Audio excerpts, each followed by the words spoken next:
At the beginning of the year 1907, banks in America were in trouble. Both regular banks and less regulated trust companies were experiencing cash shortages. In October, a copper company named United Copper tried to control the market. The Heinze brothers wanted to raise prices by collecting the company's shares.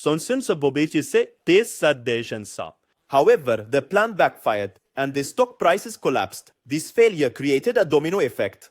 On the 22nd of October, Knickerbocker Trust, one of New York's largest financial institutions, went bankrupt. People panicked and started withdrawing their money. The interest on daily loans between banks skyrocketed to 100% in one day. The system reached the brink of collapse. At this point, the most powerful banker of the time, JP Morgan, stepped in. He held meetings at his home throughout the night. He brought together all the bankers and businessmen, and he convinced them to act together.